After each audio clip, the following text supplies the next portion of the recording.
Morning, Chef. Morning. Sophia. All right. Leo. Leo, wala pa. Keith. Good morning, Chef. Jay. Present, Chef. Okay, good morning. Jen. Okay, wala pa. Okay, cameras on muna lahat kasi ayun, there's Jen. Jen, good morning. I need to check. Morning, Do a Chef. screenshot. Morning. Okay, everybody, cameras on. Keith, Eden, everybody. Cyrus. Yan. Catherine, Keith na lang.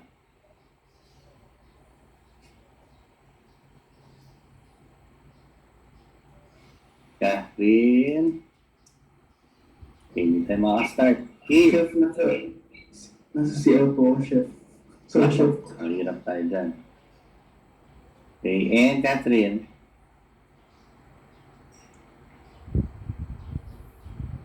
Catherine. Okay, 1, 2, 3, 4, 5. Okay, Eden. Hey guys, because of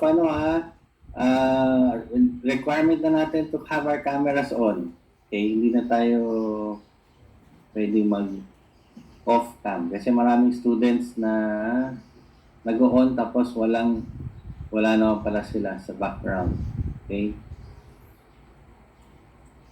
Okay, so ako, I don't want to have your cameras on. Just sa start lang. So we start at 9. Okay, so we wait for everybody to turn on their cameras.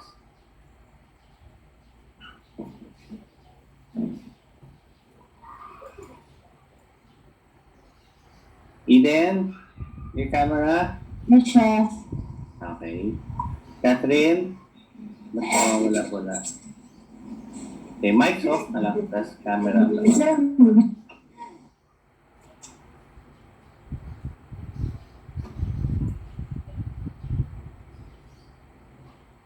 Okay. Take a shot. Okay, 1, 2. All right.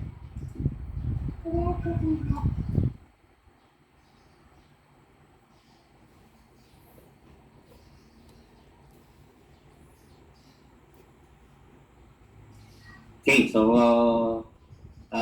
we can already turn off your cams. Okay, but every time we do class, okay, 9 o'clock, everybody cameras on tayo, ha? All right. Okay, so how was your bread baking yesterday?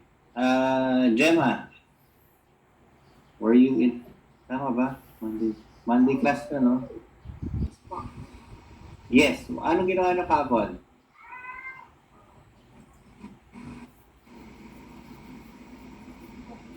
Pandesal po. Pandesal? What else? Chef pat. Fresh baguette po. Baguette?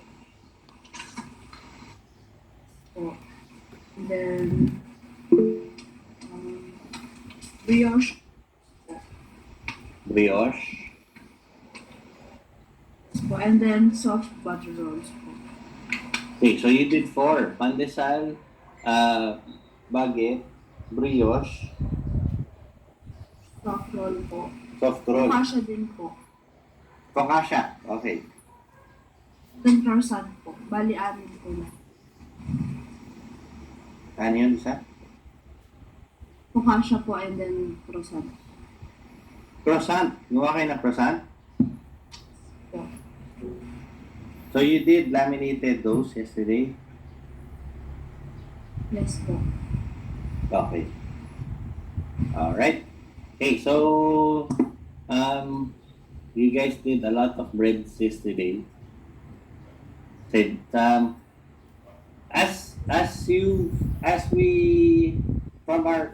from our last week's discussion, I showed you clip of a pastry chef joining the bread production. So bread is totally different from your pastry. So magkaiba sila ng language. Kahit na magkalapit sila, kahit na baking pa rin yung process nila. It's a bit different. So we need to learn the basic terminologies, basic techniques, and basic products of your pastry. Mas marami tayong technicalities in pastry. Kasi small adjustments lang in your ingredients. Adding butter, adding fat, adding oil will totally change what you guys are actually making. Okay? So we need to be more technical in terms of understanding pastry. Okay, so let's start our pastry with one of the fundamental parang cake building blocks, okay, which is your sponge cake. Okay, with the sponge cake, in some countries, specifically in Europe or in French cooking, there is a similar type of cake, which is your Genoa. Okay, but your sponge cake, your Genoa, and what we typically see is your chiffon are three different types of cakes. Okay, so your sponge cake, okay, will have a consistency of a very soft, light cake. Okay, it gets its structure and texture from working with the eggs and how to highlight the properties of your egg whites, okay, to beat it in a certain way to add in a lot of air. Okay, usually your sponge cake wala siyang butter. Okay, so yun ang magiging isa sa mga differences of your sponge cake. Your Genoa, okay, it looks so similar. Okay, parehas lang yung itsura niyan. Okay, kinat-cut lang. It's an Italian sponge cake. Okay, so named after a city in France. Okay, instead of using chemicals to leaven or create that volume, okay, you add in a little fat. Okay, most of the time it's clarified butter or butter. To add flavor and increase the fat content to make it softer. Okay, and then you have your chiffon, combination of the two properties. Okay, so they're all light and fluffy, they're all bouncy, pare-parehas sila ng texture. Okay, but in pastry dapat alam yung differences of each. Okay, so with chiffon you add a little fat, a little butter, but you also incorporate air using the properties of egg white. Okay, we will do 3 different videos. I will show you 3 different videos on how to make all 3 different types of cakes. Okay, ito yung makikita in between a lot of the icing cakes. Pretty much it's used in a lot of decorative cakes. It will be used in a lot of different types of classic cakes. So ito yung makikita nyo. Okay? So your sponge contains no fat. Okay? So ang fat content lang niya will be coming from the egg yolks. Okay? And your egg whites are usually beaten to a point that it's double the volume. So it creates that bouncy feel. So that's your sponge. Your Genoa is your Italian sponge cake. So Italian sponge cake then, but you introduce fat into it. So it's an enriched batter. Okay? So your chiffon is a hybrid of your sponge and Genoa. Okay? So parang comparison nila. You can see that all moist, springy. Okay? Genoa, because of the added fat, it tends to be a little bit more crumbly. Okay? Than your chiffon and your sponge. Okay? They all use eggs. They all use pretty much the properties, the foaming properties of eggs. Okay? With Genoa, you add in butter. Okay, the classic one, the classic Genoa, you add in clarified butter. Okay, but your chiffon, you use oil or butter since it's a hybrid. Okay, with your chiffon, you use leavening agents. Okay, probably baking powder and baking soda. Okay, to increase your volume to create that spongy effect.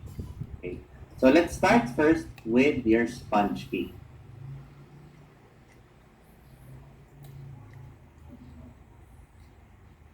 Hi everyone and welcome back to my kitchen. Today I have a new Back to Cake Basics episode for you and I'll be sharing with you my basic vanilla sponge cake recipe. Now you've probably seen me make this cake in quite a few of my other video recipes, but today I wanted to make a dedicated video to share with you guys all my tips and tricks for making the perfect sponge cake every single time. And sponge cakes are really unique and different for a couple different reasons, but the first thing you'll notice is they're really light and fluffy and voluminous, but they're a little bit more dry on the inside, and that's because they're made without any oil, butter, or grease. So they're made with just eggs, sugar, vanilla, flour, and baking powder. Just 5 ingredients to make this simple cake, and as I mentioned, they're a little bit more dry on the inside, but that actually makes them perfect for just about any type of frosting or filling, especially if you're going to be using fruits, fruit preserves, or jam, or even wine as flavor for the inside. Sponge cakes are really great because they'll absorb all that incredible flavor and still maintain their shape. So for this recipe today, I'm going to be using 6 eggs, and this is perfect for 2 8-inch cake rounds, or you can use this for a jelly roll pan if you want to make a cake roll. If you want to increase this recipe, that's super easy to do. I'm going to leave all the instructions on my website. Meanwhile, let's get started with this recipe. Into my mixer bowl, I'm going to place in 6 large eggs. Now, these can be at room temperature or straight out of the refrigerator. I've tried it both ways, and it doesn't make too big of a difference. So I'm going to drop those right in. Add in 1 teaspoon of vanilla extract. You can also use any type of other extract like a lemon or hazelnut or even almond. And 1 cup of white granulated sugar. And before beginning your recipe, I recommend washing the inside of your mixing bowl with a degreasing dish soap just to get rid of any trace amounts of grease that may have been left in the bowl from a previous recipe. So I'm going to whisk together the eggs, the sugar, and the vanilla for about 7 to 8 minutes on high speed until the eggs are really thick and fluffy, voluminous, and they should be pale white in color. So sponge cakes get all their volume from the eggs, so you need to get the eggs to the right consistency. Beating the eggs will also help get rid of any eggy flavor. So if you ever made a sponge cake and you can kind of still taste the eggs in it, try whisking the eggs for longer the next time. It's definitely going to help.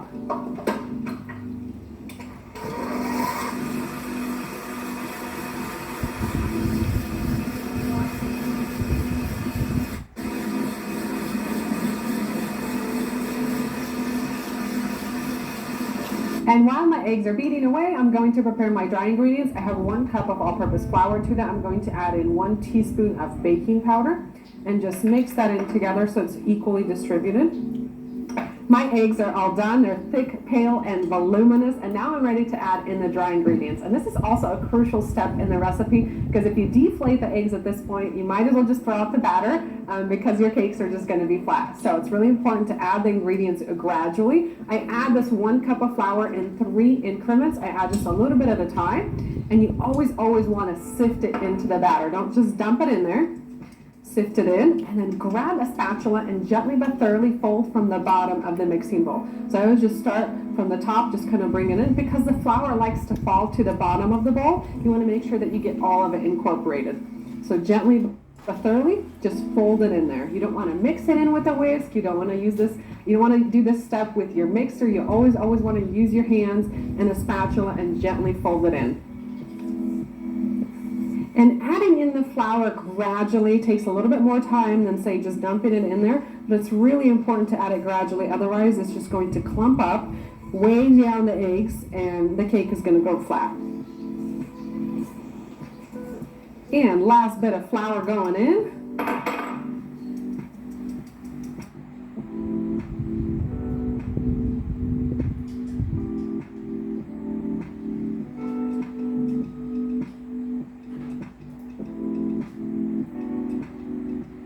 And today I'll be using these 2 8-inch cake pans, and I've lined the bottom with parchment paper, and I'm leaving the sides ungreased. It's super important that you do not grease the sides, whether you're using round cake pans, sheet pan or even a cupcake pan, line the bottom with parchment paper, but do not grease the sides. I'm going to grab my spatula and divide the cake batter evenly between the two pans.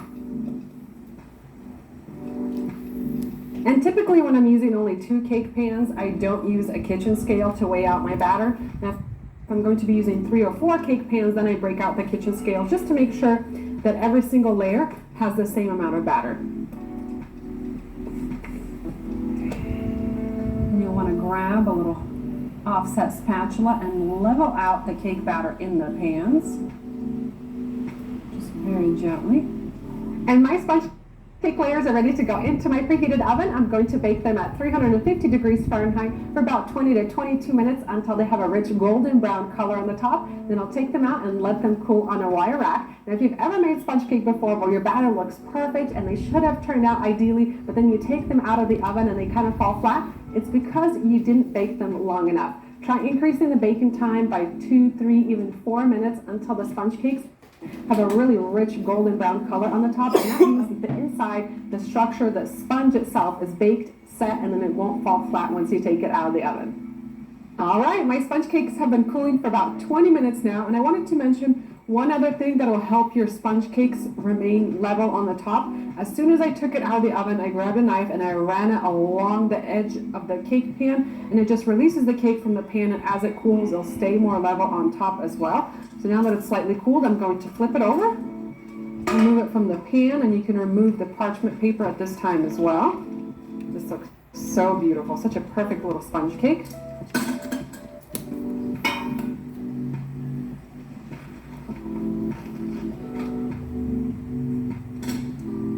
And I wanted to show you guys what the sponge cake looks like on the inside. The first thing is you want to let the cake cool completely. So if it's even a little bit warm, it's going to start to gum up on your knife. Grab a long serrated knife and then split it down the middle. I like to go around the cake first and cut about ½ an inch into the cake. Make sure that it's even all the way around, and then you can start cutting further into the cake.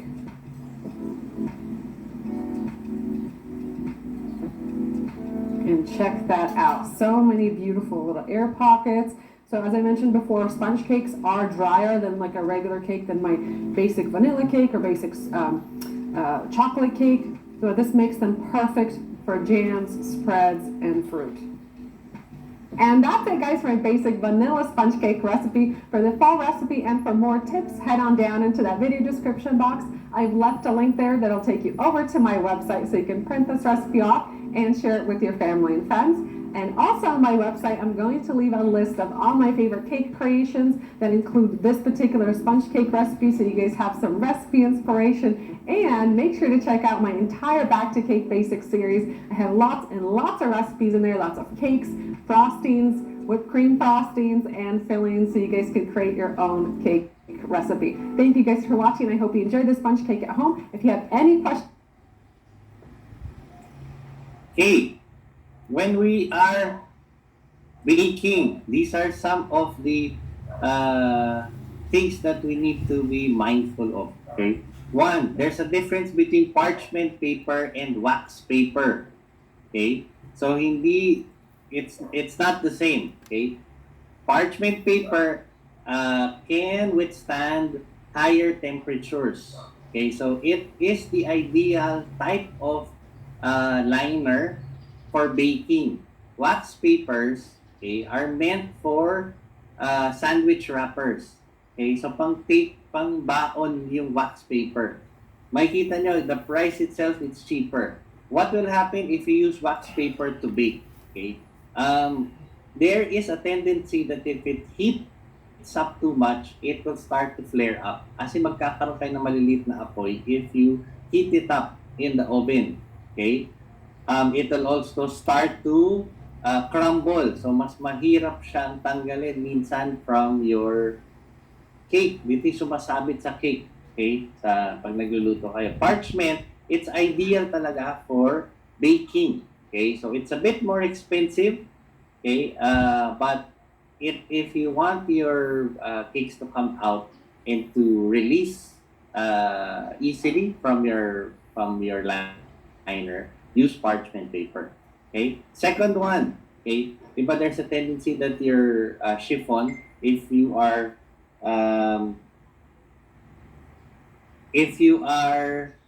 baking, parang makikita nyo may mga failed cakes kayo na nagka-crumble in the middle, yung nagsisink in the middle. Okay? One of the reasons why your cake starts to it starts to crumble or it starts to sink in the middle is you keep opening the door of the oven. Okay? Ano yung nangyayari if you keep opening the door, opening, closing the door of the oven? Your temperature suddenly drops. Yung sudden drop of temperature is what causes your cakes to have that parang crater in the middle. Okay? So, avoid opening and closing the oven door. Okay? Also, if you need to check it, kailangan ko i-check yung check it probably a minute or 2 minutes before your recipe time. So, kung nakalagay sa recipe nyo is around 12 minutes of cooking at this at 180 degrees. Okay? Check it around 10 minutes. Huwag kayo mag-check ng 6, huwag kayo mag-check ng 8, huwag kayo mag-check ng 9. Check it roughly around 10 or a little after 10 minutes. Okay? So, close to the finish line na tayo mag-check. Okay? Ano yung reason why it crumbles in the middle? Okay, one of the reasons is, di ba, your sponge cake will have a lot of air. Okay, so when the air is heated up, it expands. So nag-expand siya sa loob. Bigla nag-drop yung temperature. So bigla siya magko-collapse. So yung structure mo, instead of expanding and cooking and staying in that structure, kasi cooked na siya, since it's a bit undercooked, it will rise up and then your heat will drop. Your air inside your cake will also drop. So mawawala yung air, made-deflate. And then pag na-deflate, doon na ma-reach yung temperature. It will be stuck in that parang collapse. What's this? Collapse structure. Okay? So when you're cooking, use the right ingredients, use the right tools, and then do not play around with the temperature, okay? On and off or bukas sara. Okay? Most of the time, your oven naman should have a glass window. Okay, so silip na lang kayo using the glass window. Okay? So that's your sponge cake. Okay? Let's do your Genoa, your Italian sponge cake.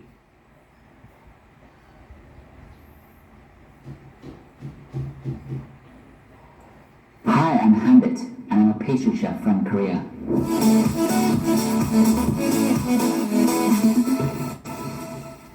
Hi everyone, it's Hamlet here. Today, I'll show you how to make the perfect genoise.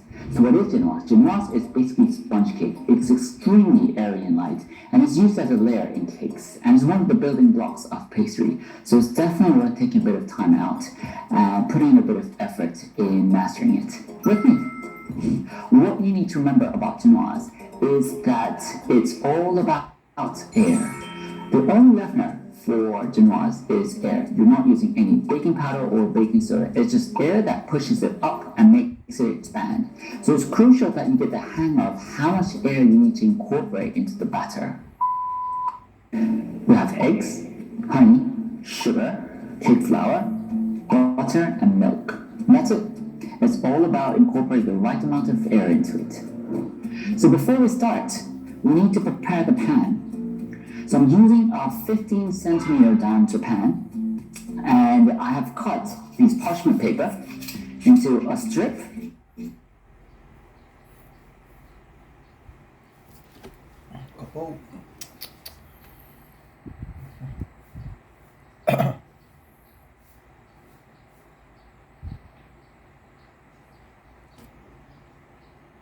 Followed by sugar. Now what we're going to do is we're going to use a water bar to raise the temperature of this mixture, so that's eggs, sugar and honey, up to around 30 degrees Celsius. This is a crucial step because this will allow air to be easily incorporated into the batter and also allows sugar to melt completely.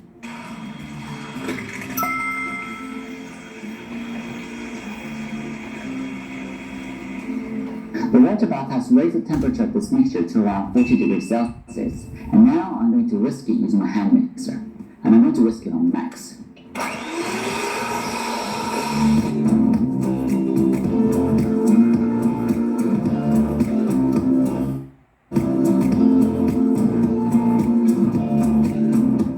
You can see that the batter has changed in both volume and in color. The color has turned from yellow to pale yellow or ivory because of the air that's gone in, and obviously the volume has increased. I mentioned earlier that it's crucial in genoise to have a feel of how much air that you've incorporated, and there are a couple of ways of checking that.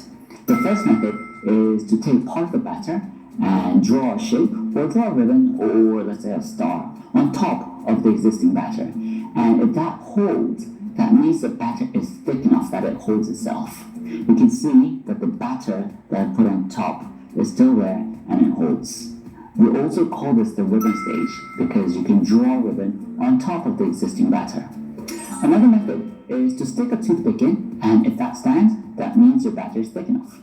It holds itself, so it's done. However, you're not there yet. You're almost done, but not quite. In this batter, at this moment, there are small air bubbles and large air bubbles all mixed up together. I can actually see the large air bubbles with my eyes, and this will result in a genoise with bubbles inside. And you don't want that because you want a homogeneous texture.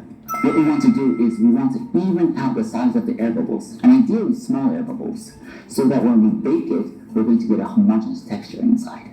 How we do that is we're going to whisk it gently on the lowest speed possible for about a minute or two.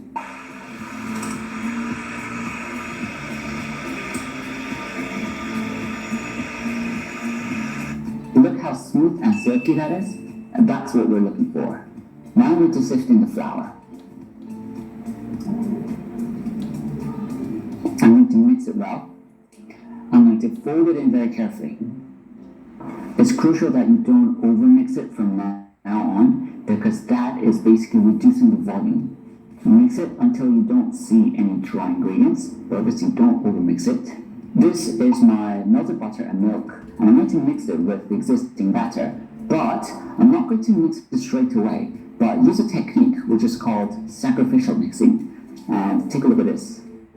I'm going to take part of the batter, mix it with the melted butter and milk, and add that to the original batter. That basically gives a cushion effect. So it doesn't shock the original batter, and it makes all the mixing process easier. Make sure you mix it well, but again, don't overmix it because that is basically killing the air bubbles and reducing the overall volume. That's enough.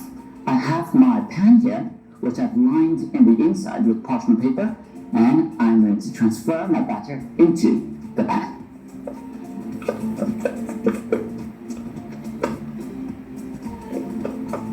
I'm just going to give it a slight shock to release the air bubbles on top. That's it. Now that's going to go in the oven.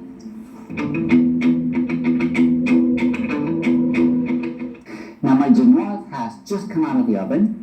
I'm going to give it a slight shock. And this will release the air bubbles. And now I'm going to take my genoise out of the pan and leave it to cool upside down like this for about 10 minutes and then turn it back. That way we're going to get a homogeneous texture. Right, so that's my genoise, and I'm now going to slice it, and I'm going to aim for 3 layers of 1.5 centimeter each. First of all, I'm going to cut out the bottom, and I'm going to use these bars. These bars are of different thickness, so it's a centimeter that way and 1.5 centimeter that way. So this is what I'm going to use. And this bar is 0.5 centimeter thick, and it's very useful for cutting out the bottom.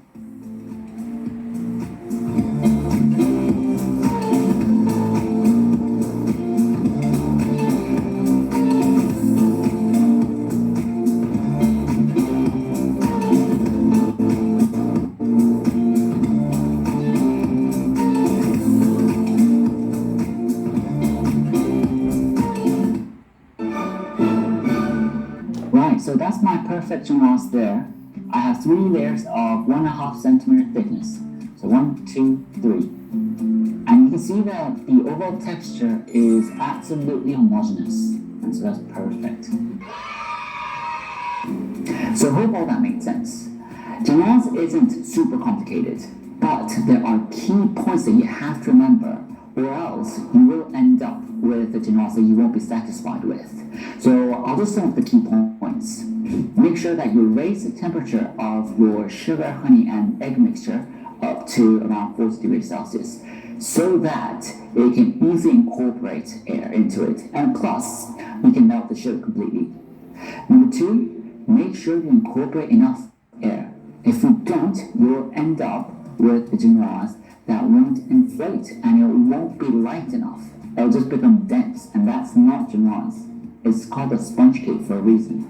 Number 3, you make sure you whisk it on low speed for about a minute or 2 in the end to even out the size of the air bubbles. That will result in a homogeneous texture inside. Number 4, make sure you don't overmix it from the point when you add in the flour, and also when you add in the melted butter and milk. I've only highlighted a few key points, and obviously genoise requires quite a bit of practice. And so don't be demoralized if you're not satisfied with your genoise. Just give it time, just practice, and you'll get better. I hope this video on making a perfect genoise was helpful, and now I will come back with a video on actually using this genoise layer, so cakes. I will share my recipe on how to make a strawberry shortcake, and this is a cream-style strawberry shortcake. I'm sure you'll love it. Until then, thank you very much. 감사합니다. Okay, so that's your genoise. Okay, so merong added fat tayo, but you can see that there's a difference in technique. Okay, so heat up mo ng konti yung egg yolks, okay, and then you have your butter, a little butter and little oil. Okay, now we go to the third type, which is your chiffon. Okay, it's a combination, parang siyang hybrid cake of your sponge and your genoise.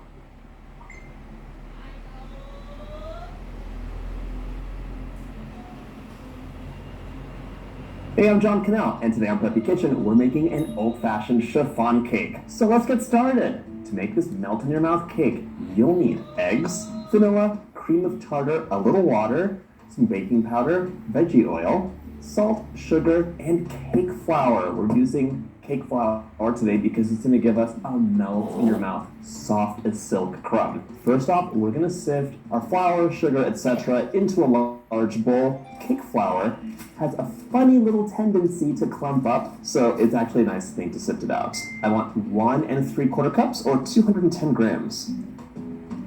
Start preheating your oven, 325, and that rack should be in the lowest position. Flour is done, time for some sugar. I want 1 1/4 cups or 250 grams.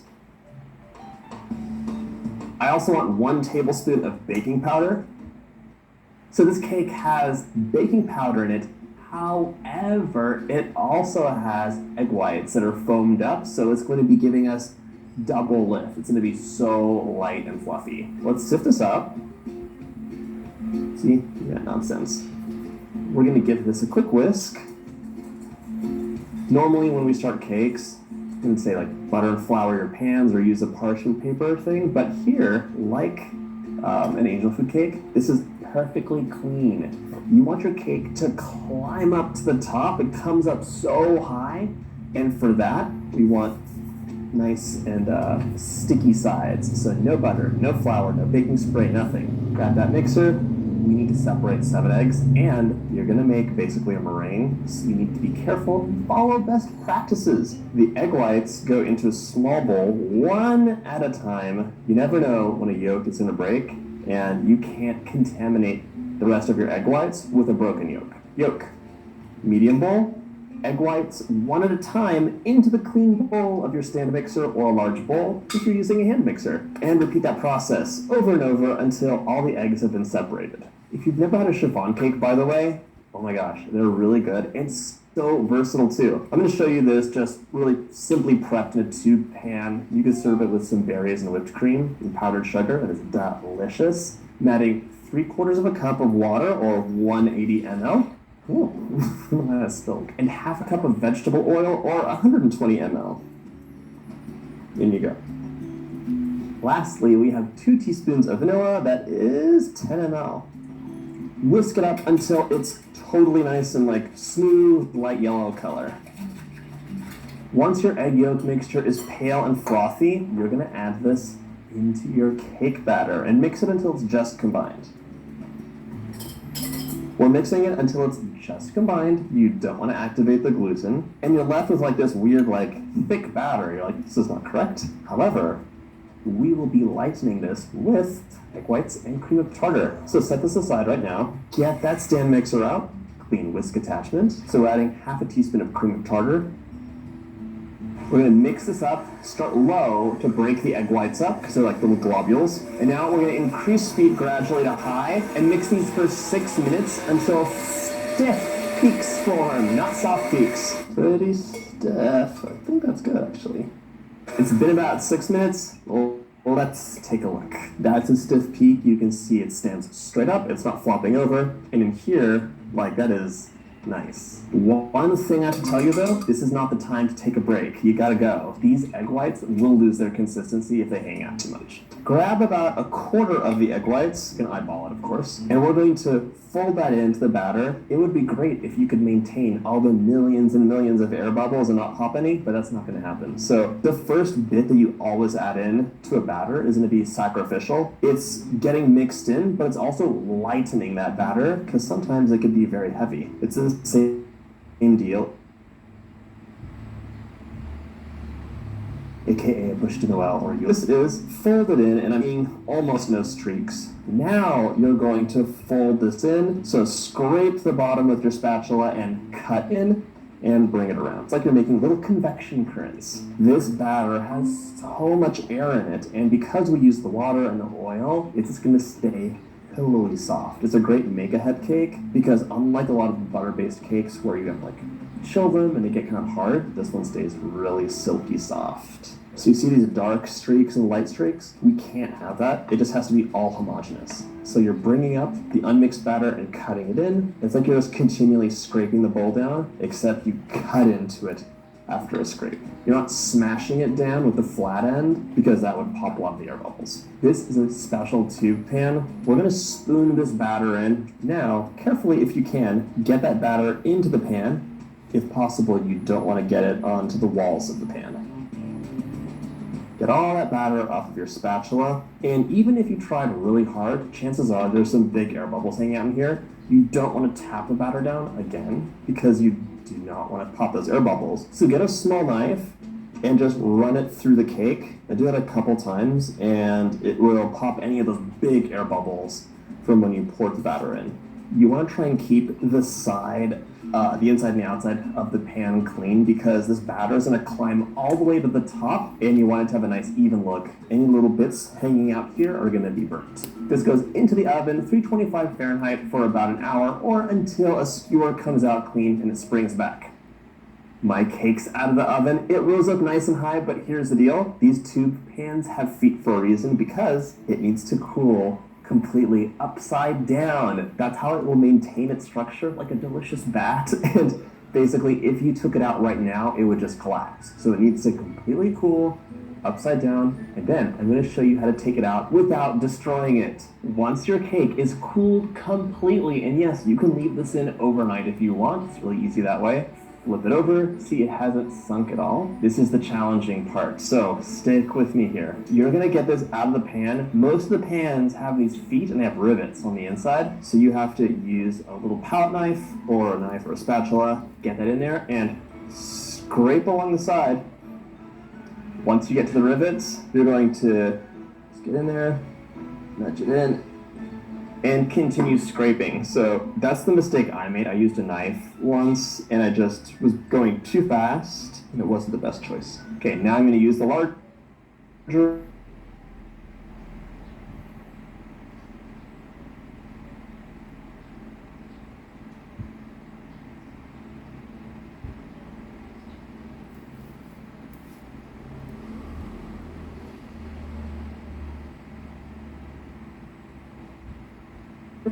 It's totally dusted and powdered sugar most of the time. And you can definitely frost these cakes too. So don't worry if the top gets a little bit messed up. That's okay. And also the inside of the tube too. This cake is pillowy soft. Look at this. It's like a big marshmallow cake, delicious situation happening. Dust it with powdered sugar. Give it a cut. You can serve it plain with whipped berries, frosting, whatever you'd like. Melt in your mouth. Amazingness. I really hope you get a chance to make this recipe. And if you like this video, check out my Easy Cake playlist. Get a superior combination of zinc.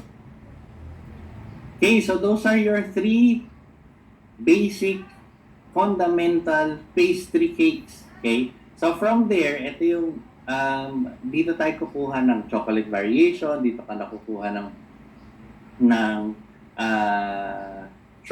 shortcake. Okay, so from these 3 variations, you can actually play around with a lot of the techniques of making your sponge, your genoise, or your chiffon. Okay? So, slightly different lang sila. Okay? So, you guys need to know the differences of each. Okay? I will show you two other clips. Okay? Let's understand the science of the yellow cake. So, they say that it's pretty much the same. And then, since you are new in pastry, there's a big chance na mag-fail yung mga cakes. Okay, so baka mag-sink yung gitna, or maging too crumbly, too dry. So what do? Hindi mo maitapon lahat. So I'll show you a recipe later where we can use your failed cakes. Okay, so for now, let's learn the science of the yellow cake. Hey guys, Thomas Joseph here, and today we are diving into another kitchen conundrum. We are really tackling the science behind the yellow cake. I know you guys love these types of videos, and I'm super excited to share with you some testing and research that we've done. Most yellow cake recipes turn out like this. This is pretty common. It's a dense and buttery version of a yellow cake, something that has a very tight crumb to it, lots of structure, really durable, easy to cut into nice layers, perfectly acceptable. However, I personally like something that has a lighter texture to it, something that has an equal amount of flavor, but is a little bit more delicate and not so dense. And that's this version I have here in front of me. And this is our light and fluffy version. Now, we're using pretty much the same ingredients here. We have slight variations in quantity or in substitutions of ingredients, but the method overall is pretty much the same, and I'm going to show you today how to make this version. So let's get started here. In a bowl of a stand mixer with a paddle attachment, I have 2 sticks of unsalted butter. Now, in making a yellow cake, it's a butter cake, so of course you need to start with the butter. And to that, I'm going to add 2 cups of sugar.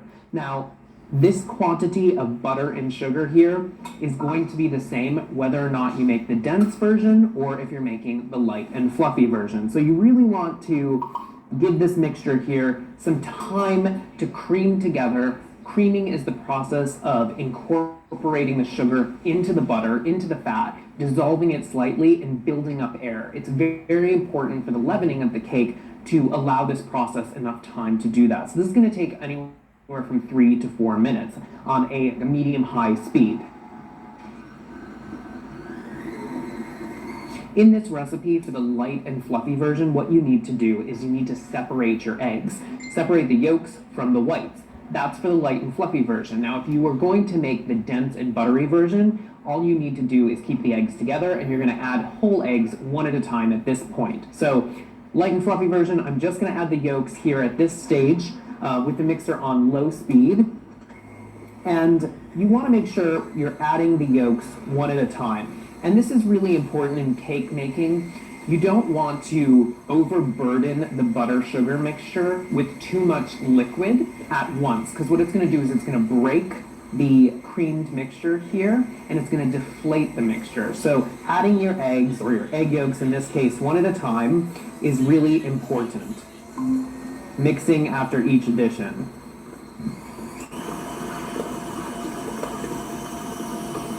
And now to this, I'm going to add the flavoring. So I'm going to use about a teaspoon of vanilla extract. You could use lemon zest here, orange zest, but this vanilla really goes well with a butter cake that you can pair with so many different frostings or fillings.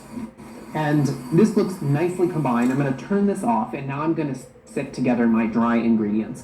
Now, the quantity of flour that we're going to use today for this cake is the same. It's 3 cups, regardless of the version that you're making, dense or light and fluffy. However, the type of flour is different. For this version, this light and fluffy version, I'm using cake flour. 3 cups of cake flour.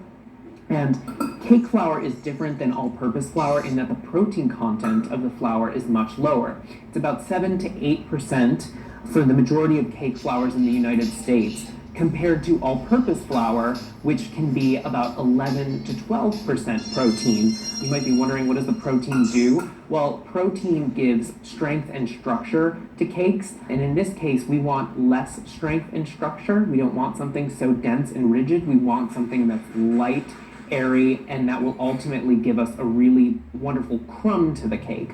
So 3 cups of cake flour here. To that, I'm going to add a half teaspoon of salt.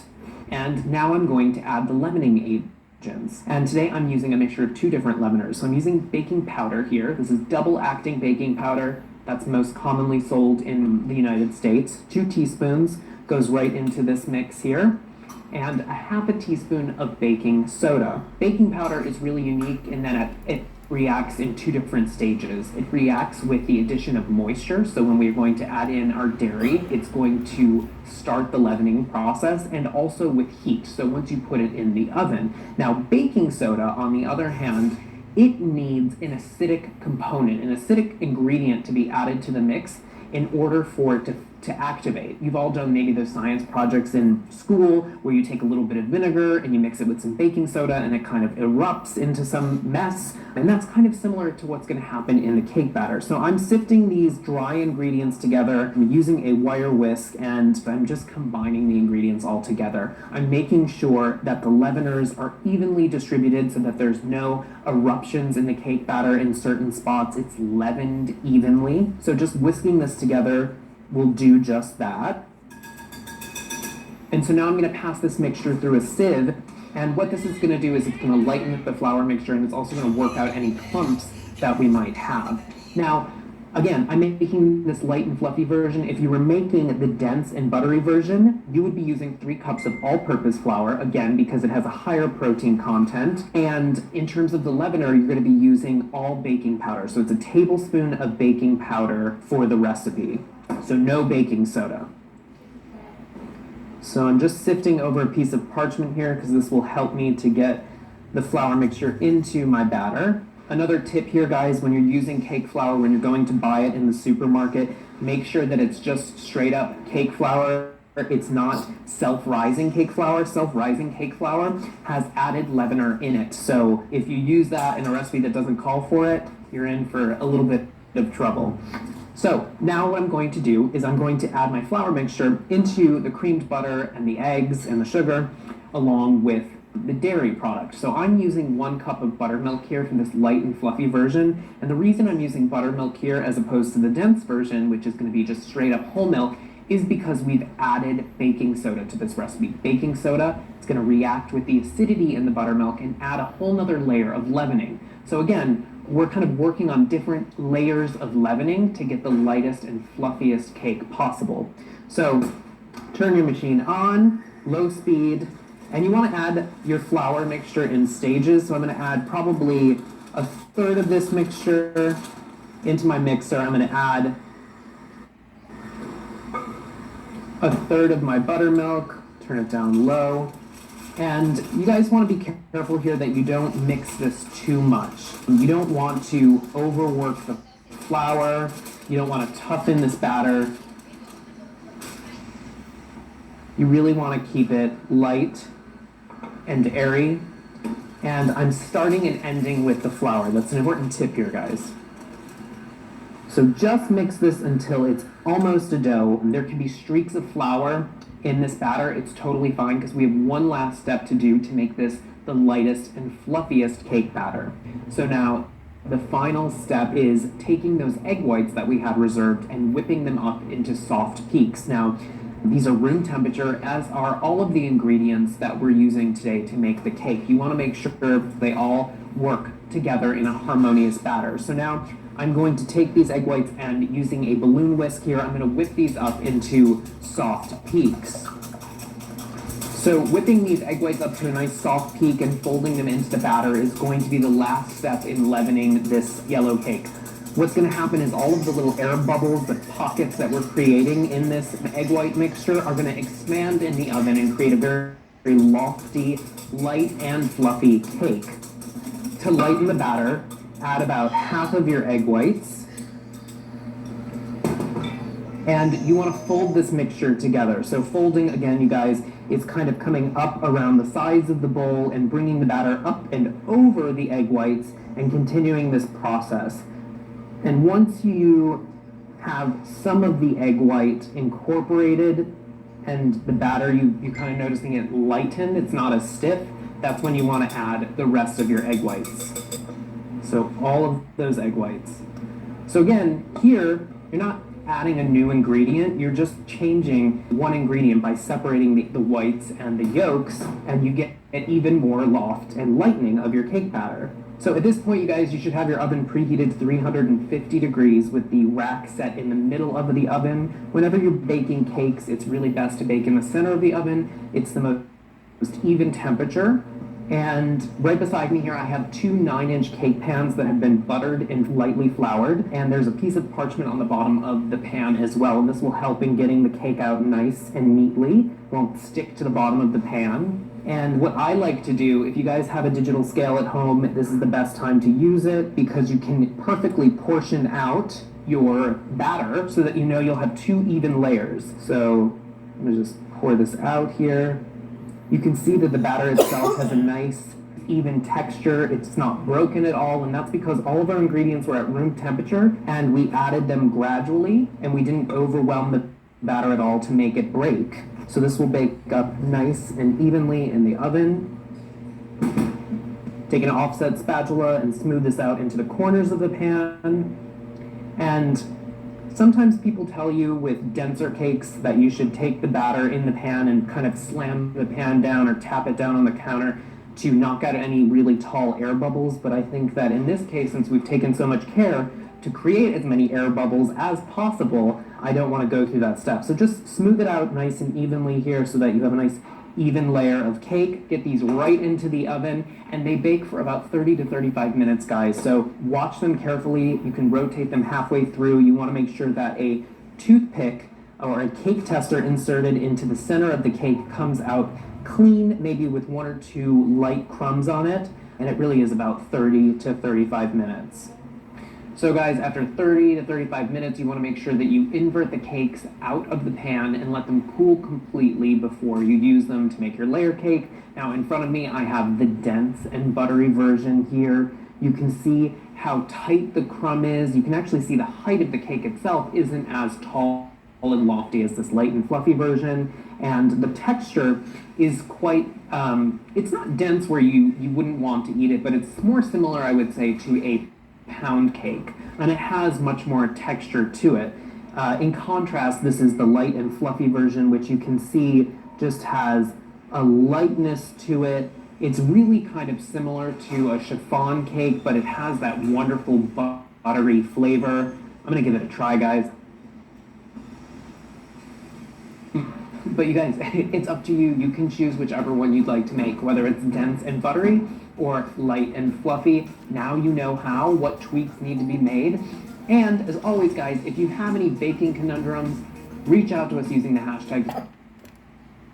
Okay, now let's do stuff with your failed cakes. Okay, up until now, ako, when I cook, there's a possibility that it fails. Pero buti na lang yung mga tao sa house, they love eating whatever I cook. So, I don't swear this sa akin. But for failed cakes, hindi automatic that we throw it out. Okay, so these are things that you can do with your failed cakes.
bawat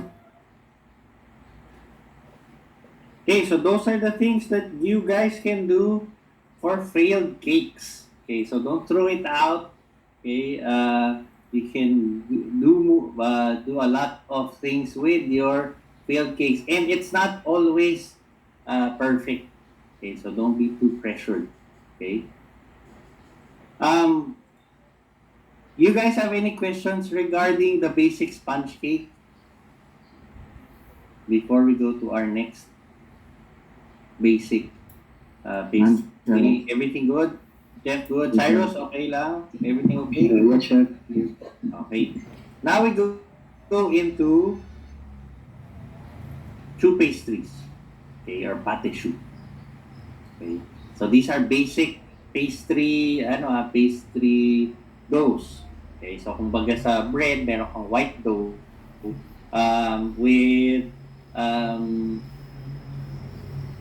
with your French breads, you have your baguette, you have your enriched doughs, your brioche, you have your when it comes to bread, you have your white loaf. So those are the basic fundamental breads. Lahat ng ginawa nyo. Okay? Focaccia. Okay, basic breads yan. For pastry, you have your sponge cake, your genoa. And then the other one that's basic for pastry are your choux pastries. Okay? So choux pastry or pate choux. Okay? Pate choux. Okay? Are delicate pastry doughs used in many pastries. Okay? It contains butter, water, flour, eggs. Okay? So it uses the moisture naman to create that rising effect. Okay? It uses the steam, okay, to create that puffing effect. Okay? So usually a puff pastry hollow in the middle. Okay? And that hollow area in the middle is where you put in or you pipe in your different types of creams or pwedeng ice cream. Okay? Makikita nyo later, there's an ice cream version, okay, called profiteroles. Okay? But it is using the same basic pate choux, okay, pate choux dough. Okay? So let's learn about choux pastries. Okay? This one, parang two or three-fold ang technique nito. Okay? You need to cook your batter first. Heat it up kasi you need to cook the flour. Okay? Once you have a cooked flour dough, you pipe it out and then you bake it. Okay? And then once you bake it, because of the steam, yung heated pastry, yung heated batter mo, mainit, may steam. Okay? And then you pipe it and then you put it in the oven. The steam of your batter will actually create that hollow center. And then you pipe it with your cream. So 3-step siya. Heating your batter to cook the flour, putting it in the oven to get that browning effect and to have your dough rise up and have the hollow center. Third is to put in your cream. Minsan may fourth pa, putting chocolate on top. Okay, so let's learn about pate choux.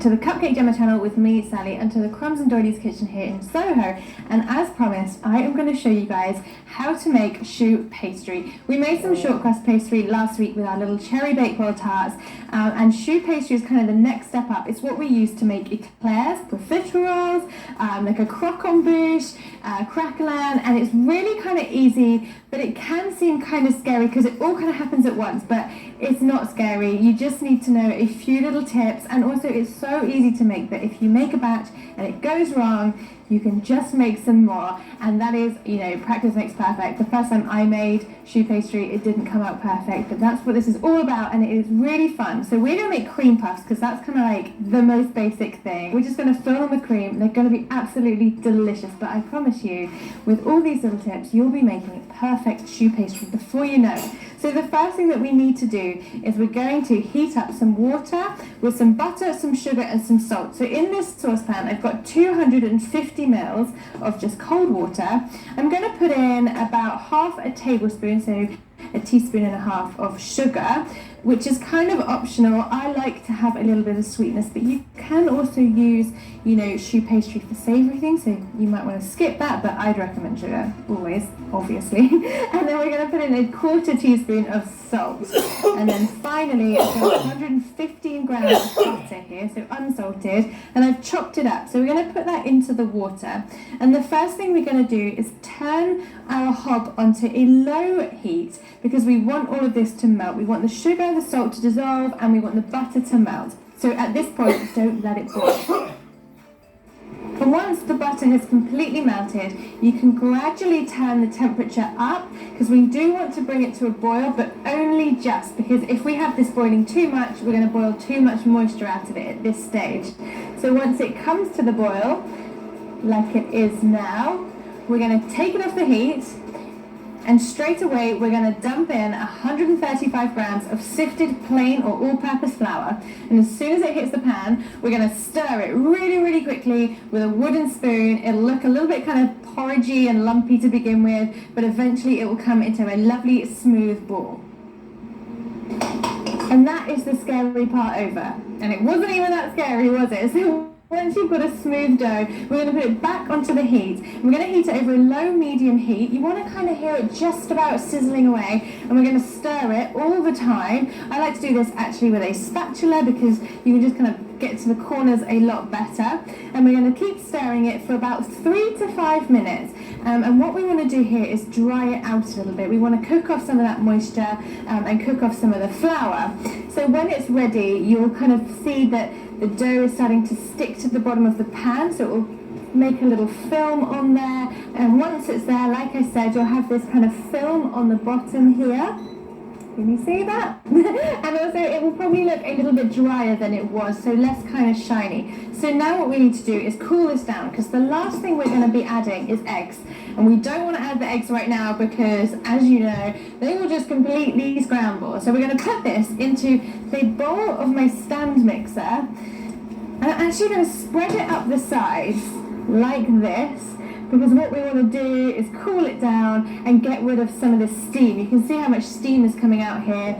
So as our dough is cooling down, this could take up to 5 minutes. It doesn't need to be cold, but it just needs to not be hot. We can get our eggs ready. Now, depending on a few things, maybe how big your eggs are, how much moisture we just cooked off when we cooked off our dough, the amount of eggs we use can be somewhere between 4 and 5. Okay, and I know that sounds a little bit weird, but trust me, I will explain more later. So what I like to do is start by cracking 4 eggs into a bowl, and then we're going to have egg number 5 on standby. So this is standby egg. He's got a very important job. Don't worry, little guy, you are important in this game. And we're actually going to just whisk up these eggs just to break them up. Not to kind of whip or anything, but I just like to add a little bit of the egg at a time. So I'm just whisking these together. And I think by now our dough is probably at the right temperature. So you can already see there's no steam actually coming off here, and it feels warm to the touch, but it's not hot. So we're going to start adding our eggs. Now I'm going to do this in the stand mixer because I'm feeling a little bit lazy today. But you can really, really easily do this by hand. You just want to add them a bit at a time and use a wooden spoon. So we're going on our stand mixer here. I'm going to put the stand mixer onto a low speed, and I'm going to add the eggs a little bit at a time. And once each addition has kind of combined, we'll add the next bit. It might look a little bit weird to begin with, but gradually it will all start to come together.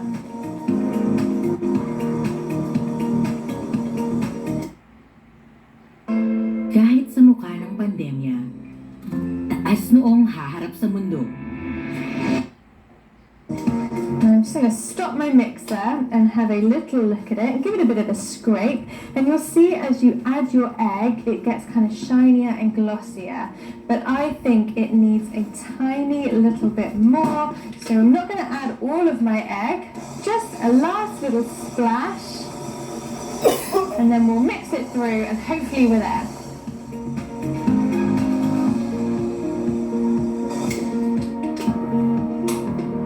Okay, we are done. there are 3 things to look for to know that your choux pastry is ready. The first is the shine. Okay, so you can see how lovely and shiny this looks. The second is the V test. So I'm going to take my paddle, or you can do this with a spatula. I'm going to dunk it in the mixture. I'm going to pull it out, and there we go. Can you see it's holding this V shape? And lastly, the last little trick you can do to make sure that our mixture is not too runny is to take your finger and we're going to draw a trench. And if it holds its sides, it is ready. And now the best thing about choux pastry, other than that it's really delicious to eat, is that once you've got it to this stage, you can actually leave it for up to 2 days in the fridge, just wrapped really, really well. But I'm going to use mine now because I want to eat cream puffs now and I want to show you how to do it. So I'm just going to have a little tidy up and put my pastry into a piping bag.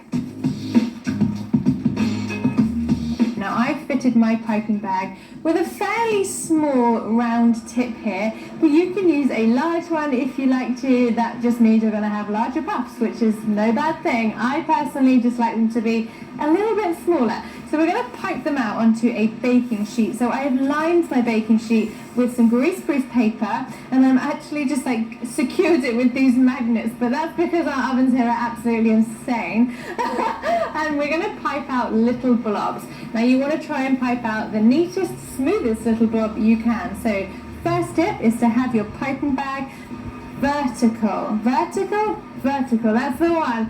And we're going to hold it just above the baking tray, and we're going to start squeezing it out as a nice big blob, and as we get to the end we're going to flick it off like this. Got it? If you find that when you pipe them out they've got little tips, don't worry, I'll show you how to fix that in a minute, but let's just pipe out all of our cream puffs.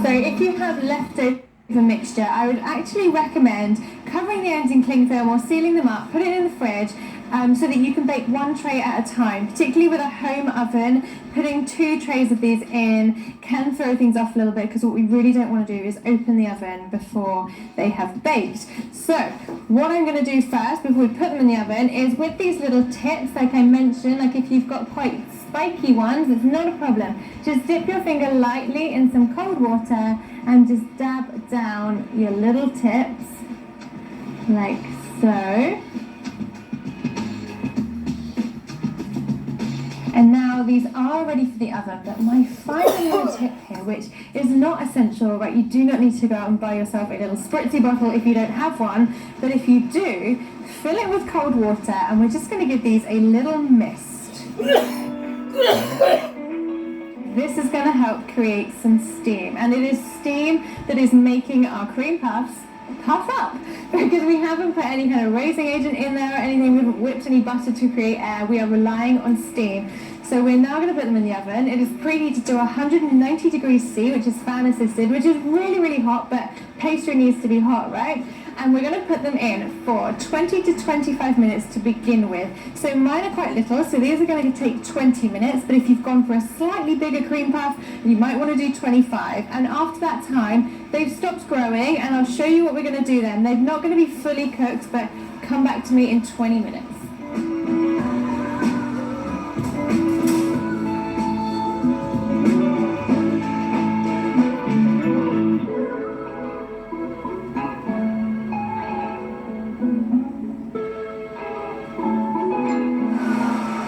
Okay, so 20 minutes is up, and as you can see, my puffs are pretty puffy. And at this stage, they've kind of stopped growing. So this is fine to take them out of the oven. They're not completely baked though, because what I want to do now is dry them out, because there's nothing more sad than a soggy bit of choux pastry. So my top tip here is to grab a skewer or something kind of pokey, and I'm just going to poke 2 holes in every single cream puff. I'm kind of going in the cracks so that you don't really see them that much.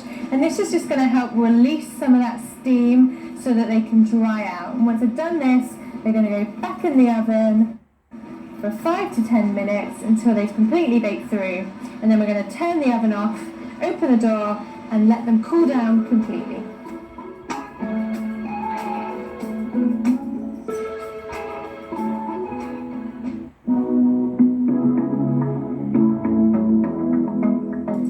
And voila!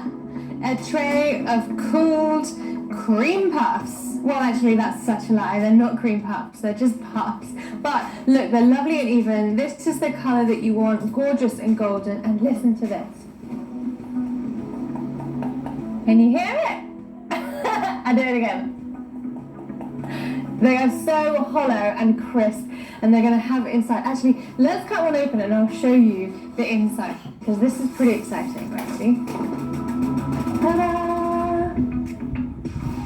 Looks pretty awesome, right? Lovely and crispy all around the outside. That is the perfect shell, and we are going to fill it with some cream. I'm just going to go for chantilly cream here, but you can fill these with all sorts. You could do it with a creme pat, a creme diplomat, a creme mousseline, all the cremes, but I'm going for cream. I love chantilly cream in these because it's so light and it complements the crispy shell perfectly. So all we're going to do is put in some double cream, so thick cream or whipping cream, probably called that where you are, something really full fat. And I'm going to pop in a little bit of icing sugar and a splash of vanilla. So again, go to Complete Demo and get yours because this stuff is the best. I'm just going to pop about, I don't know, 1/4 teaspoon in there, and then going to whip them up until it's a soft peak.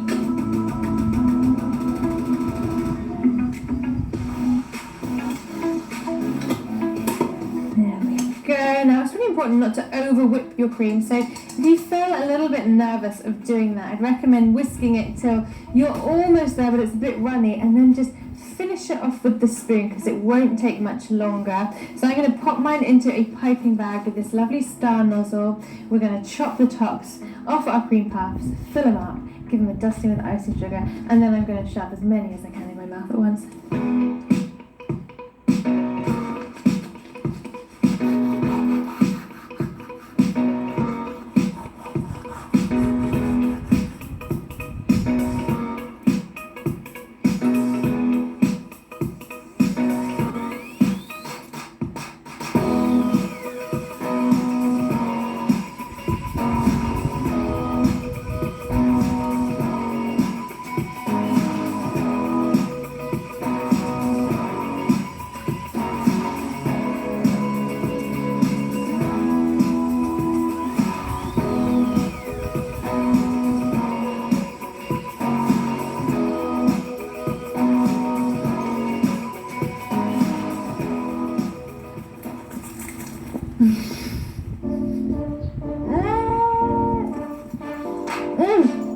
Did you hear the crunch? Amazing. They're so simple and delicate and absolutely delicious. They are the perfect place to start with choux pastry. So if you've not made it before and you've always wanted to but you've been a bit scared, I hope that you're not scared now, because hopefully that showed you just how easy it was. And also, they kind of are a little bit like knobbly, bobbly and cracked and stuff. That's just the nature of these little guys. So if yours come out a little bit lopsided, who really cares? Just shove them in your mouth and make some more. No one will ever know. I really hope you enjoyed that video and it's answered some of your questions. I would love to make some more choux pastry treats with you. So maybe some eclairs. If you want to see like a croque en bouche, and maybe we could make one of those and have a party for one. That'll be fun. Let me know in the comments box below what you guys want to see. Sam and I will be back next week with another video for you guys. We've got some other real great treats coming up, as well as some simple things like I made myself some ice buns the other day because I just really wanted one, and they're so good, and I just thought, hang on a minute, this is baking. I should show you guys to make them too. So I'm going to try and get that on the channel. And if you don't know what an ice bun is, then I feel very sad for you, because Iceland's the best thing ever. Anyway, Sam and I will be back soon. Have fun making these guys, and head over to cupcakegemma.com to get all the treats and tools that you need to get you on your way to baking perfect, delicious, scrummy little treats. I'm talking too much, so there's only one thing for that.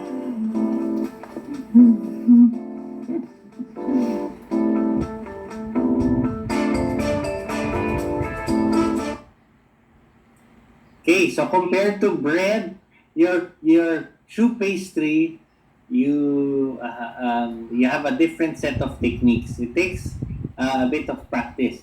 Okay, so it's also something that you need to practice by touch. Okay, so you need to touch the dough. It's a bit warm, but you need to feel the texture if the dough is already if the flour is already cooked properly, if you have a nice shell. So puff pastry or cream puffs. Okay, you need to practice it. Okay, to be able to get it consistent. Okay, so this next clip will show you some of the difficulties in making your puff pastry or your choux pastry.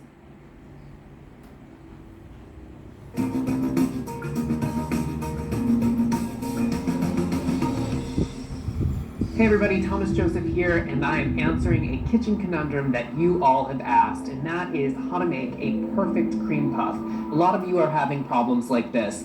You have a sunken or deflated cream puff like this one here, or a lot of people encounter a cream puff like this guy. It's too doughy, and you don't get that pocket inside of the cream puff for your pastry cream fillings or your whipped cream. What you really are looking for is something like this, a very light cream puff that has a wonderful pocket in the interior that's ready to accept any of those delicious fillings. So today I'm going to show you how to make a perfect cream puff just like this one. So I have a cup of water here in a medium-sized sauce pot. I'm going to put that over medium heat, and to that I'm going to add 1 stick of butter.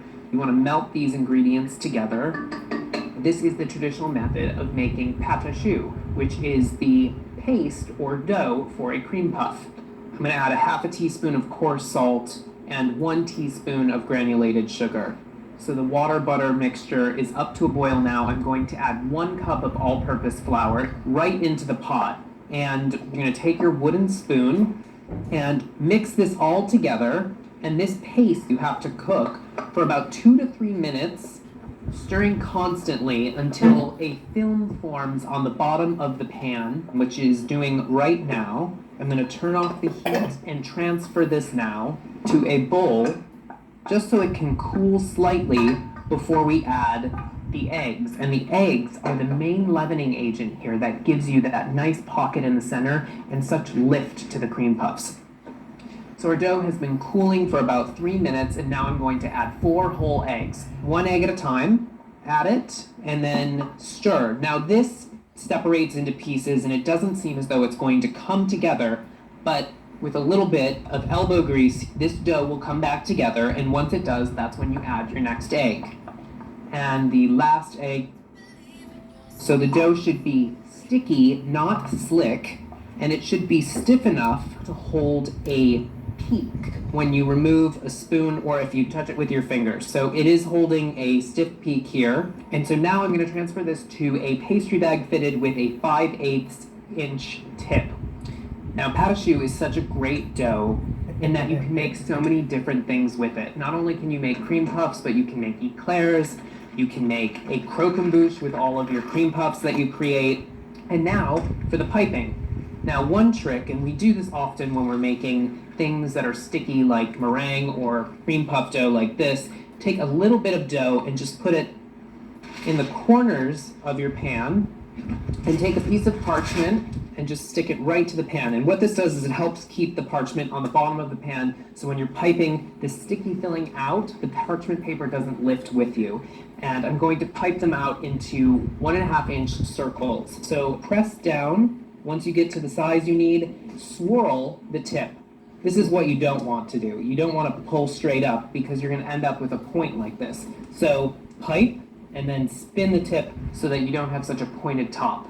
I'm going to separate these by a couple of inches This recipe makes about 28 cream puffs. What you can do if you get any of these tips is just wet your fingertip and gently press down, because if you do not, they will end up burning in the oven. And now, to give that wonderful golden crust like we have here, you need to brush the tops with a little bit of egg wash, and that will give you a nice golden shine. Make sure your oven is preheated to 375 degrees, and these cream puffs will bake for about 25 to 30 minutes. Do not open your oven while these are baking, because that will encourage them to collapse. So our cream puffs are out of the oven, they've cooled completely. To fill the cream puffs, flip them over, and I like to use a small paring knife like this and just make a little X in the bottom. And I have some pastry cream in this bag here, and I'm using a very small tip. This is about the 1/4 inch tip, whatever the smallest tip you have. Take the pastry tip and push it into the cream puff and fill it. You should be able to feel the weight of the pastry cream going into the cream puff itself. And there you have it, a perfectly filled cream puff like this. If you wanted to make these for a party, you could even top these with a little bit of cheese before you bake them to make gougères, which are cheese puffs. But you have to remember those 4 tips in making pâte à choux like this. And that is, when you're cooking the dough, make sure that you cook it long enough so that a film forms on the bottom of the pan, and incorporate each egg before adding the next one. Bake them at a high temperature, like 375 degrees. And, of course, you have to bake them long enough, so don't pull them out of the oven too soon. So there you have it, Cream Puff 101. With these tricks and tips, you're sure to have success in the kitchen, and your kitchen conundrum is now solved. Enjoy.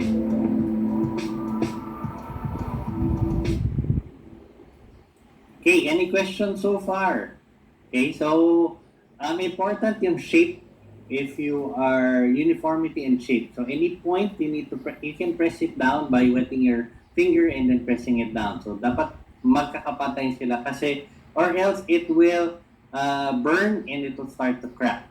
Okay. Also, put your eggs one at a time. You want your eggs to incorporate because it will act as your rising or leavener agent. Okay. So you need to incorporate your egg one at a time so that it emulsifies in the batter and it creates small air pockets.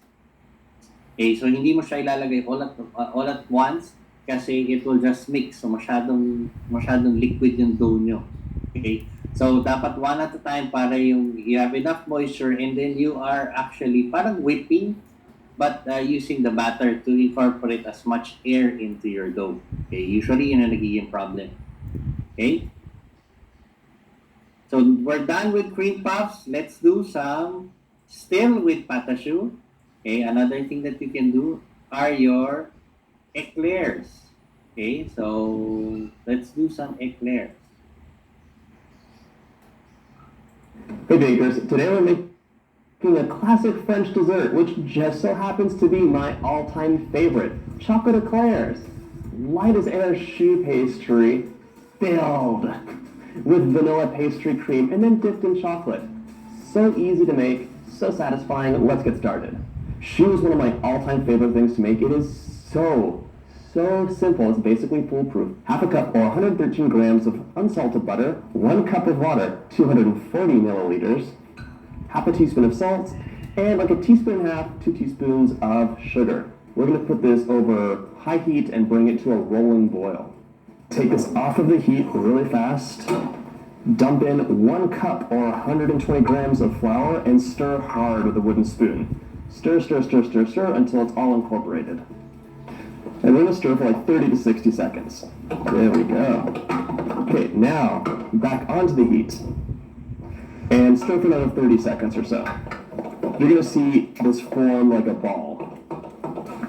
Now we're going to dump this out into a stand mixer. You can see it's super hot. So start mixing it on with medium and cracking an egg in at a time.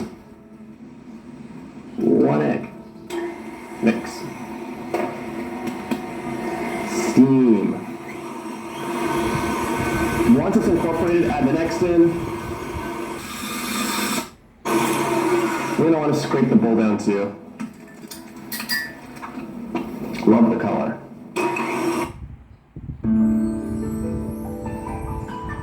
Using Doña Elena olive oil helps elevate the spices and flavors. Third egg, I want you to see it's becoming kind of like more cohesive, like it's pulling away and forming strands. We want the dough to be hanging on to the paddle attachment, but dripping down slowly. So you want like a nice silky consistency. This isn't here yet, so we're gonna add in one final egg.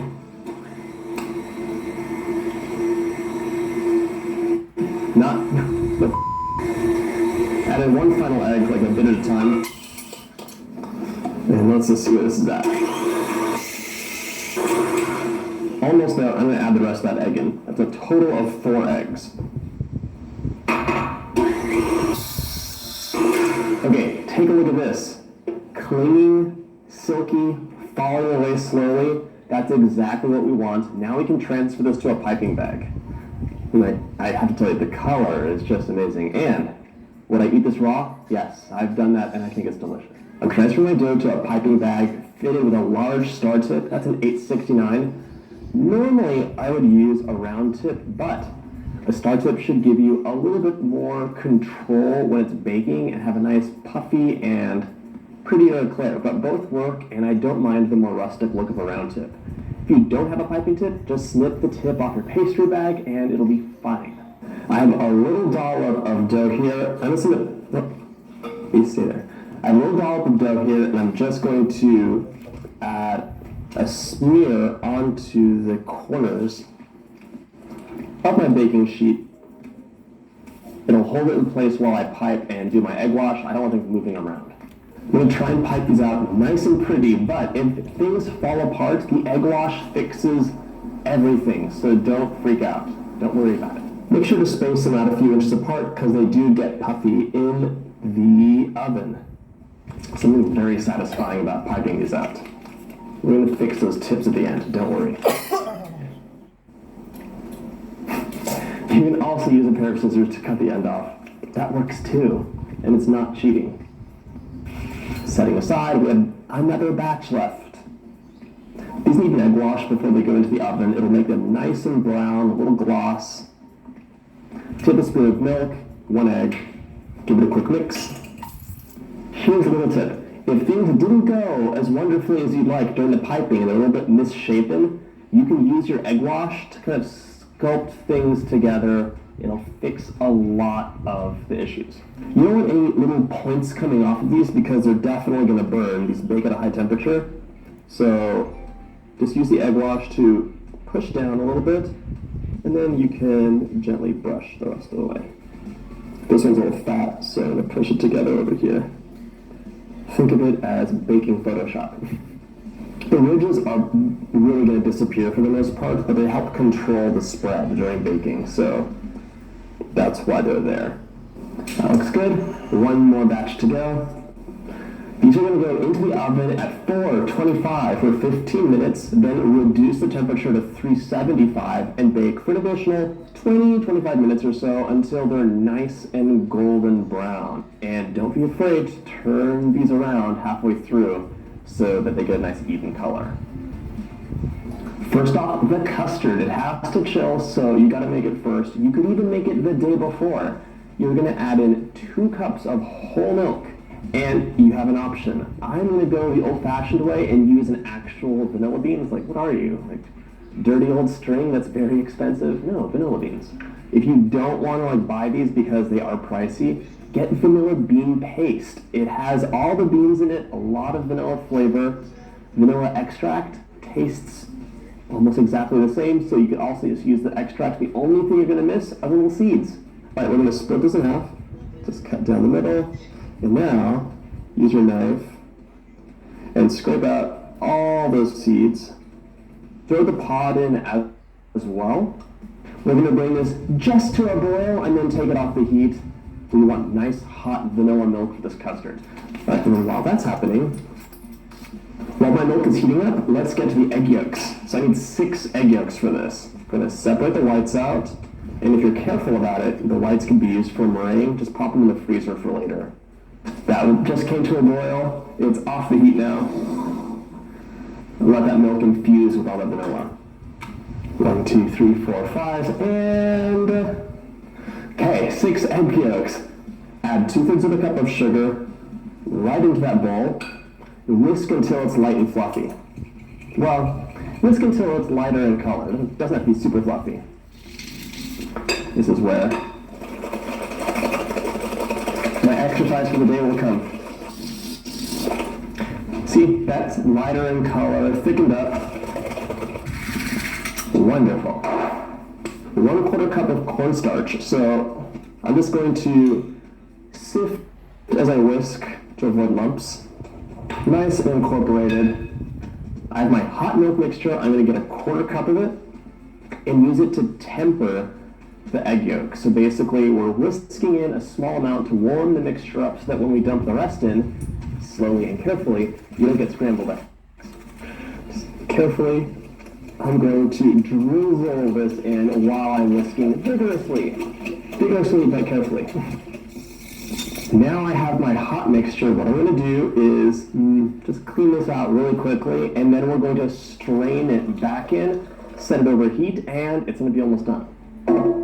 We're going to set it over and whisk continuously. And by the by, I'm using my French whisk, which is a narrower shape than the traditional balloon whisk. So much handier, I feel, for getting the corners of the pan.